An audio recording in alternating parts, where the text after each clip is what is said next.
광고 중에 하나 빠진 것이 있어서 말씀을 좀 드리고 말씀으로 들어가도록 하겠습니다. 저희가 3개월 동안 코로나19로 주일 예배 때 모이지 못하는 그 시간 동안 이렇게 교회 리모델링이 있었는데, 그 리모델링을 하게 된 것이 사실은 교육관 3층에 하게 됐는데, 거기에 기존의 상담센터가 운영을 하고 있었는데, 김학순 권사님, 구현희 권사님을 중심으로 했던 이 상담센터에서 다음 세대를 위해서 기꺼이 그 자리를 내어주시고 본인들은 지하로 내려가셨습니다. 그래서 저게 그렇게 아름답게 다음 세대 태영아와 유치부들이 자리 잡게 되었습니다. 이렇게 강단을 통해서도 감사의 말씀을 전합니다. 시편 1편은 시편 1편부터 150편 전체의 요약이고 서론이고 압축본입니다. 시편 1편에는 복 있는 사람의 삶과 어리석은 인생의 두 길이 소개되고 있습니다. 그래서 이 두 삶의 차이가 무엇인가를 말하고 있는데, 그 핵심은 하나님이 말씀하신 자리에 있었느냐, 그리고 하나님이 하라고 하신 그 일들을 했느냐에 의해서 갈라지게 됩니다. 그러니까 시편 150편 전체는 이 삶의 결과를 보여주고 있다고 보시면 됩니다. 그러면서 시편은 우리에게 거꾸로 묻습니다. 우리는 과연 우리의 삶은 어떠한가? 어디에 있는가? 무엇을 하고 있는가? 그러면서 개개인에게 묻는 것이죠. 나의 삶은 어떠한가? 오늘 우리가 창세기 13장을 읽었습니다. 여기에는 두 인생의 삶이 묘사되고 있습니다. 시편 1편에서 말한 복 있는 사람의 삶과 어리석은 인생의 결과가 기록이 되어 있습니다. 말씀을 하나하나 풀어가면서 우리 성도님들 모두가 등장하는 각각의 인물을 통하여서 하나님께서 말씀하시는 레마의 음성을 듣기를 바랍니다. 이것이 여러분 모두에게 오늘 하나님의 음성이 되어서 은혜가 되는 그런 복된 시간 되시기를 축복합니다. 오늘 주인공은 아브라함과 롯입니다. 아브라함과 롯은 갈대아 우르에서 함께 떠나게 되고 하란에 머물다가 하나님의 음성을 듣고 가나안 땅으로 오게 되지요. 그런데 가나안 땅에 도착을 했는데 여기에 가뭄이 들고 그리고 여러 가지 어려움이 찾아오게 됩니다. 양식이 없는 거예요. 그래서 이 두 가문은 애굽으로 피신을 하게 됩니다. 애굽으로 피신을 하면서 거기서 아브라함의 부인이었던 사라에게 이렇게 얘기를 합니다. 내려가면 이 애굽 사람들이 우리를 죽일지 모르니까 당신을 부인이라고 하지 않고 누이라고 합시다. 이러한 우여곡절 끝에 애굽에 내려갔는데 놀랍게도 바로 왕에게, 하나님의 역사를 통해 바로 왕에게 이 아브라함 가문 가운데 큰 재물을 내려주게 됩니다. 사라 덕분에 그런 은혜를 잊게 됩니다. 그러니까 참 어려움과 힘든 일들이었는데 그걸 화를 변해서 하나님이 복으로 만들어 주셔서 애굽에서 올라올 때는, 가나안에 올라올 때는 큰 부자가 됩니다. 그래서 아브라함도 부유하게 되고 그리고 롯도 부유하게 됩니다. 그것을 창세기 13장 2절에는 이렇게 묘사하고 있습니다. 한번 말씀을 잠깐 보실까요? 시작.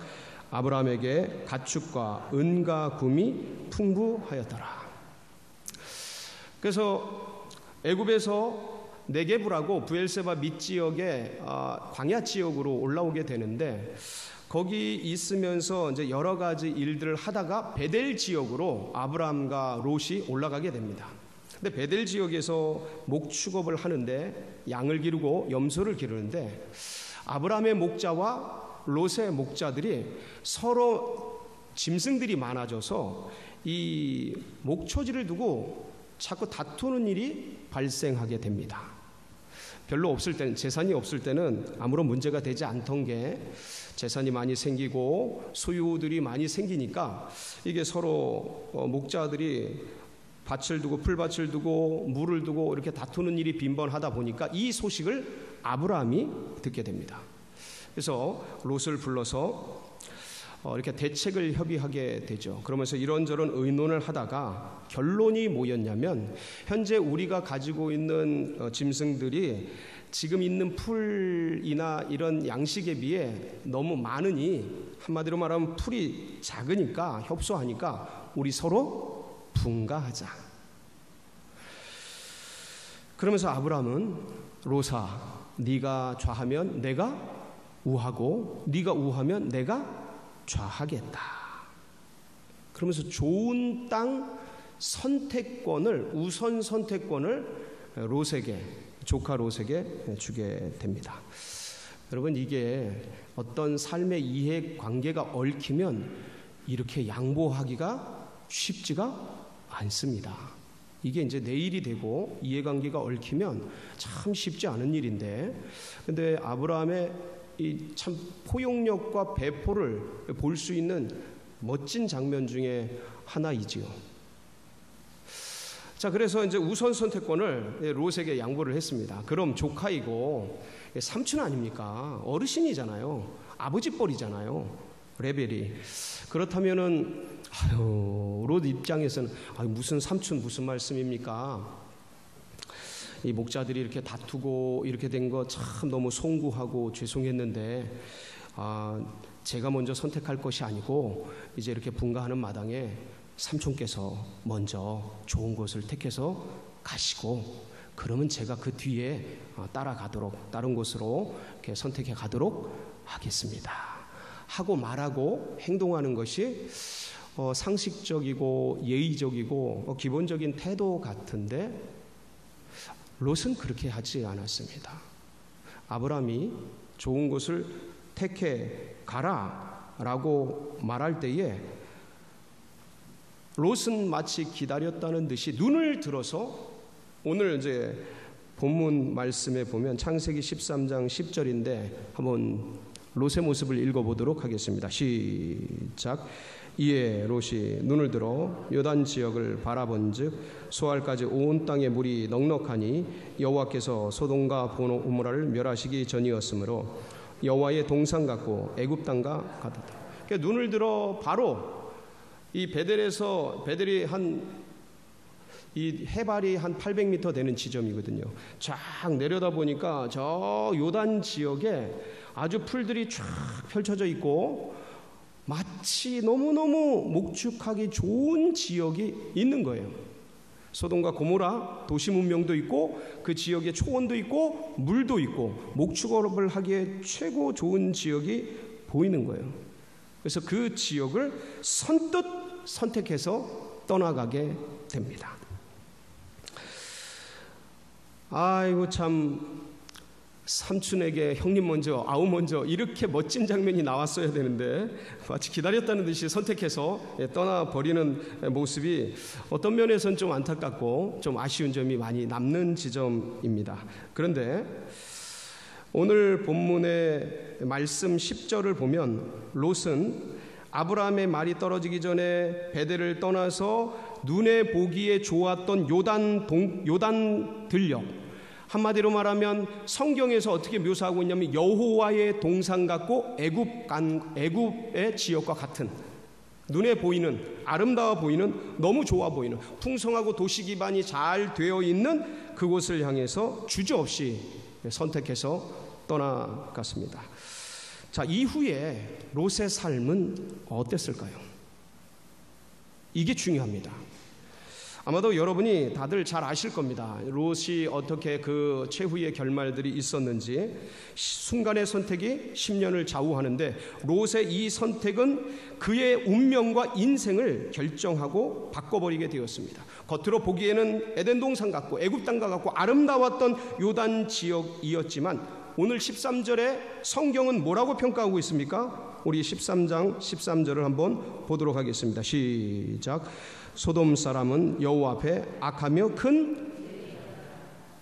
그러니까 겉에 보기엔 화려하고 눈에 보기에는 너무나 멋지고 마치 그 나일강이 흐르면서 삼각주를 이루어서 가뭄과 그 어려움 속에서도 풍성한 열매를 맺는 그 애굽 땅과 같이 보이고, 그리고 여호와의 동산 에덴 동산과 같이 보였던 그 소돔과 고모라 요단 지역.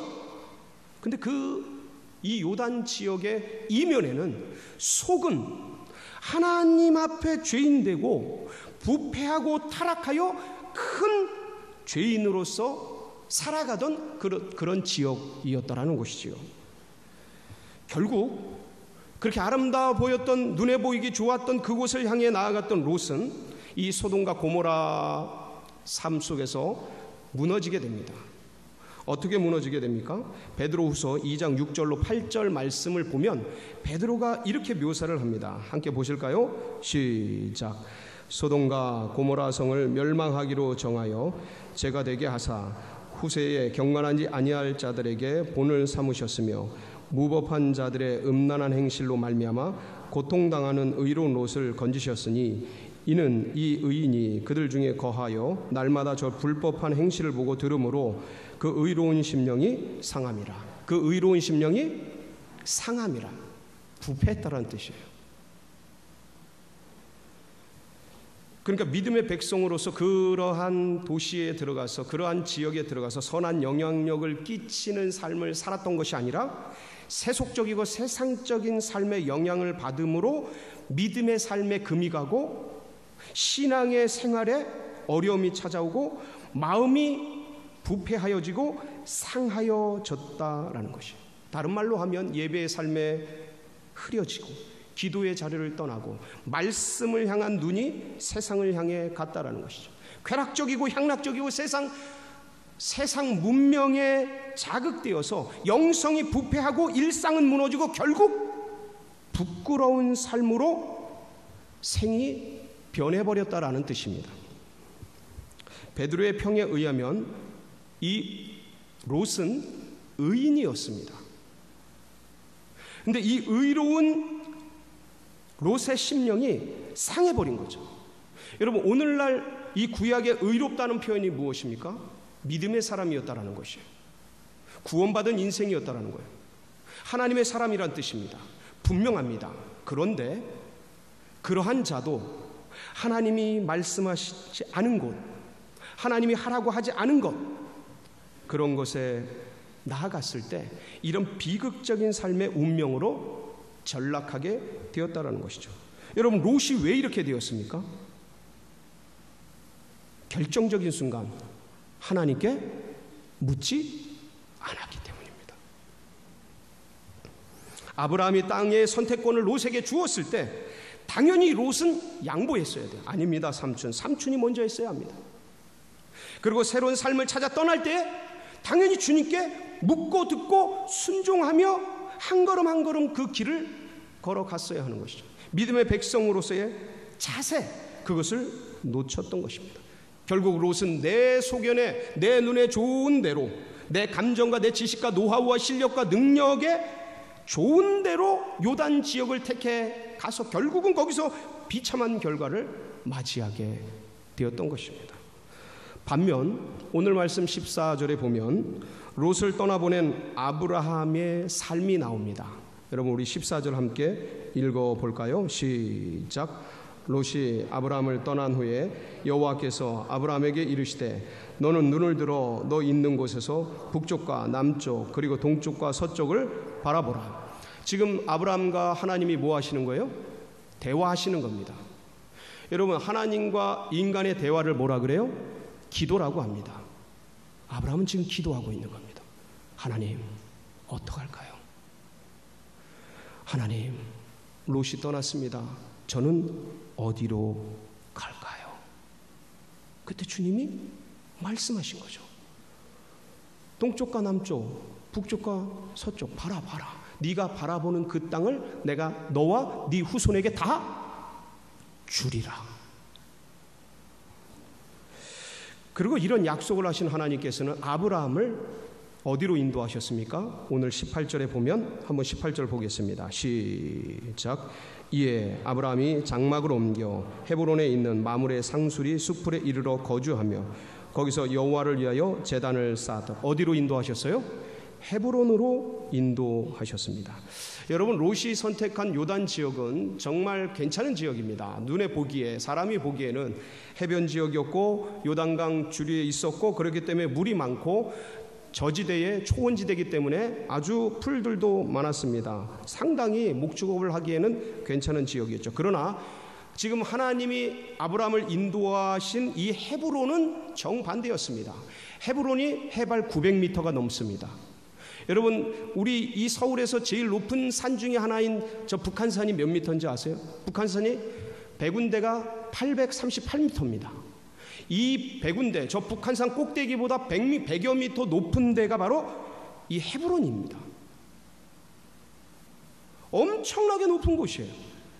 그러니까 그 거친 산지, 높은 산지에 거기서 사람이 무엇을 할 수 있겠습니까? 여러분, 저 북한산 꼭대기에서 무엇을 할 수 있겠습니까?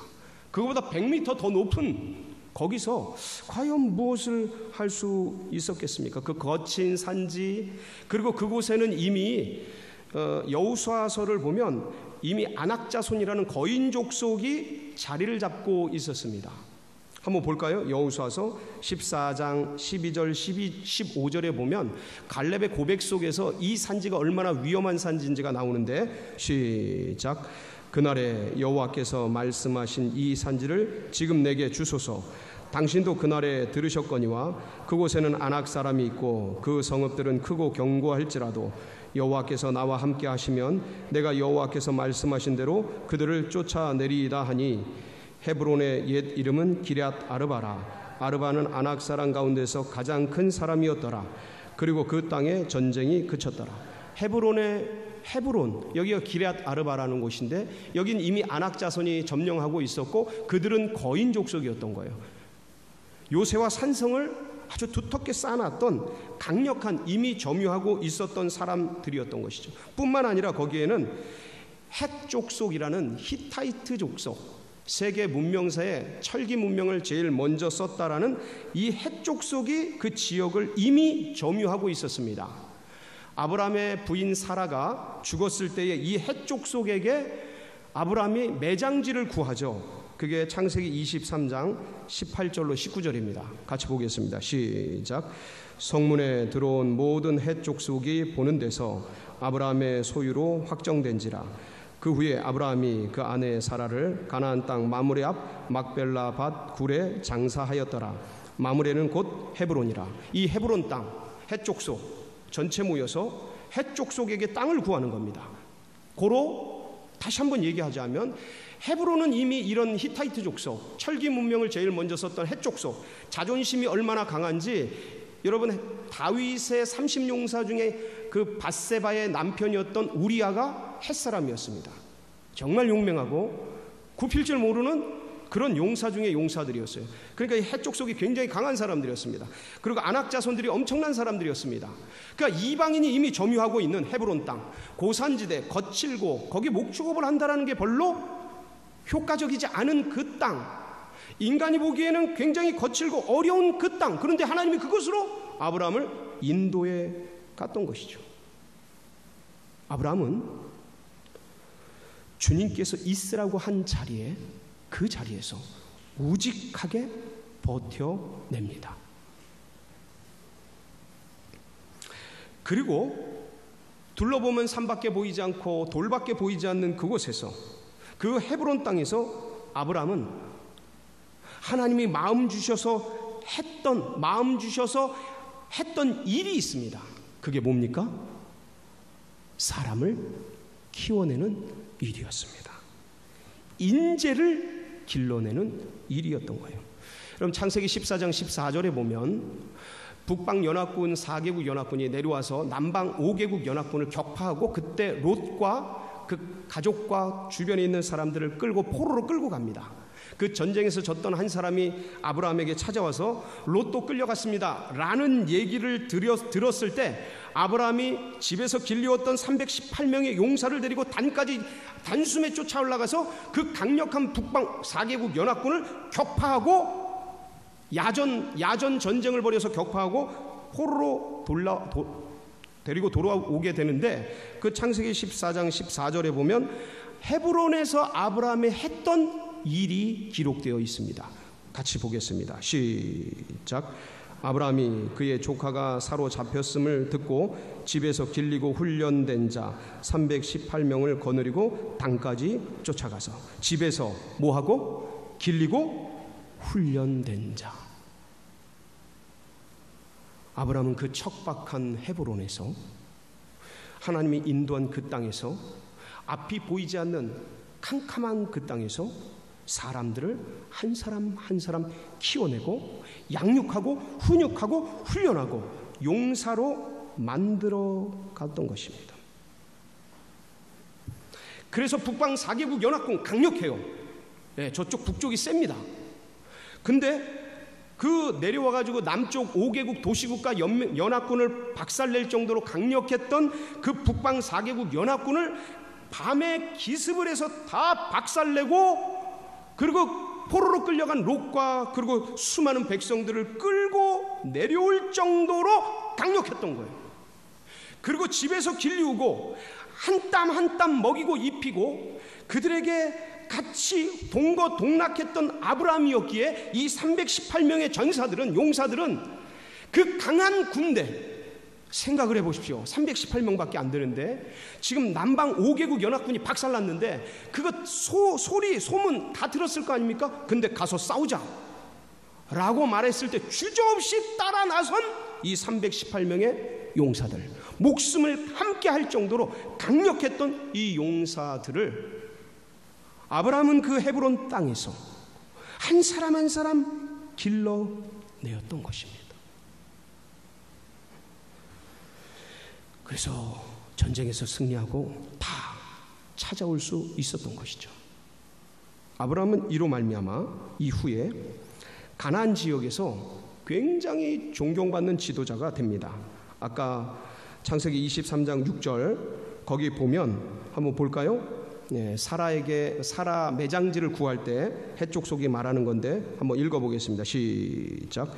네 주여 들으소서. 당신은 우리 가운데 있는 하나님이 세우신 지도자. 여기까지. 하나님이 세우신 지도자입니다. 무슨 대가를 바라겠습니까? 사라의 매장지 그냥 가져가십시오.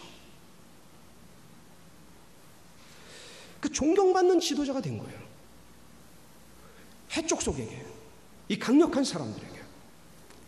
그리고 고대 중근동의 도시국가 왕들도 함부로 하지 못하는 위대한 반열로 서게 되었습니다. 창세기 14장 17절로 18절에 아브라함이 승리하고 돌아올 때 318명의 용사를 데리고 단까지 쫓아 올라가서 북방 4개국 연합군을 격파하고 포로를 다 데리고 돌아올 때 왕들이 맞이하는 장면이 나옵니다. 한번 읽어볼까요? 시작. 아브라함이 그돌라오멜과 그와 함께한 왕들을 쳐부수고 돌아올 때에 소돔왕이 사워 골짜기 곧 왕의 골짜기로 나와 그를 영접하였고 살렘왕 멜기세덱이 떡과 포도주를 가지고 나왔으니 그는 지극히 높으신 하나님의 제사장이었더라. 왕들이 나와서 뭐해요? 영접하고 축복해줘. 위대한 사람이 되었어요. 사랑하는 성도 여러분, 롯은요 자신의 눈에 보이는 대로 자기에게 유익한 대로 소돔과 고모라를 택해서 떠나 살게 되지 않습니까? 그러나 그곳에서 롯은 심령이 상하고 영성이 무너지고 기도의 삶이, 예배의 삶이, 하나님 말씀을 붙드는 삶이 다 깨어지고 뿐만 아니라 결국 이로 말미암아서 나중에 소돔과 고모라의 전쟁이 터지고 그럼 포로로 끌려가는 신세가 되어지고 나중에 다시 돌아와서 또 살게 되므로 결국 거기에 하나님의 불심판이 내려서 모든 재산 다 이루어지고, 그리고 나중에 이 심판 속에서 아브라함의 기도를 들으신 하나님이 결국 이 롯 가문을 끌어내는데 도망가면서 롯의 부인이 뒤를 돌아다 봄으로 어떻게 됩니까? 소금기둥이 되어 죽어버리죠.